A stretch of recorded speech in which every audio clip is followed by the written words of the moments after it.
I've made several videos about the Twitter hack, and I talked about the SIM swapping community.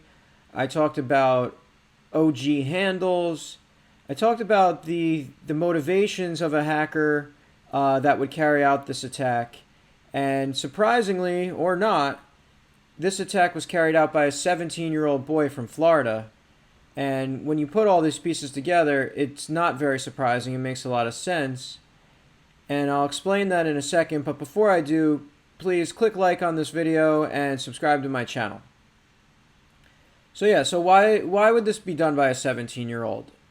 Why would he go through the trouble of hacking Twitter? What's in it for him? Well, besides the obvious thing of money, there's this street cred in the cloud that goes along with saying you did something like this. But not only that, it's getting these short and unique usernames.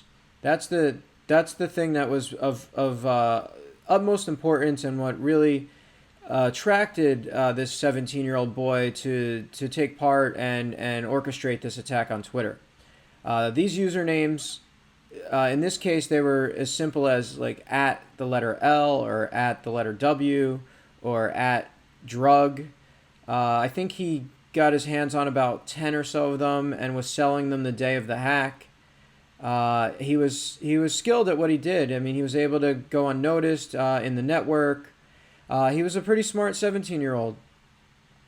He was able to convince the employee of Twitter, and he was from the technology department apparently, and said he needed that employee's credentials to access the customer service portal. And that portal is ultimately the tool that I believe they ended up using to reset the passwords of people like Barack Obama and Elon Musk and Bill Gates, and then tweet out the Bitcoin scam, which I believe is what the attack pivoted to. But at first, it was about these OG handles. And the reason it makes sense that a 17-year-old would be interested in these handles as well is because generally the people that go after and steal these handles and then resell them, they're involved in a scheme or a service or a hacking technique called SIM swapping or hijacking. And just to explain briefly, SIM swapping is when if I want to steal your phone service, I pretend I am you, I call up your phone service provider, and I provide them with a new SIM number, and I say I need to transfer my service to this SIM card. And assuming that I'm able to convince them that I'm you through knowing your security questions or your name and address, your social security number, whatever, I then, at least temporarily, have full access to your phone service.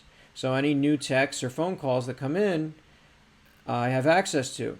If I wanted to go to your email account and change your password, and you have that protected with a text to your phone, well, I now have your phone and get that text. And once I have your email, I can pretty much break into anything else that you have. And if I want to, I can go to your social media accounts and start stealing those too. And that's essentially what was the motivation behind this. The attackers, the kid and his buddies, they did end up tweeting out this Bitcoin scam as well, which you may have heard of. And they netted about $180,000 in Bitcoin during this attack as well. And as it turns out, the Bitcoin part of this attack was essentially what got them caught, because they left some traces of their real identities, probably when they set up their wallets or whatever. And when they went to try to hide their tracks, it was too late. And very quickly, the authorities figured out who was behind this attack, and they were able to arrest these young men. So just down here at the end of the article, I think it's worth reading, because it'll kind of summarize it for you. It says the relatively young age of the hackers did not come as a surprise to security professionals who monitor the SIM swapper community. Many of the people drawn to it are teenagers who pursue unique usernames because controlling them conveys a sense of importance and clout. And then it says this activity is addictive in a way. It's a thrill. Breaking into gigantic companies and stealing ridiculous amounts of money is a huge thrill for them. So that was the motivation behind this attack. It was get some cool usernames, sell them to your buddies, make some money, and then I guess once he was in there and he had access and he realized he wasn't getting caught, he decided to start trying to do a Bitcoin scam, and ultimately that greed of trying to make the money quick on the Bitcoin is what did him in. So that's what happened with the Twitter hack. If you like this video, again, please hit that like button, subscribe to my channel. Also, comment below and let me know if there's anything else in the cybersecurity world that you think would be interesting for me to talk about.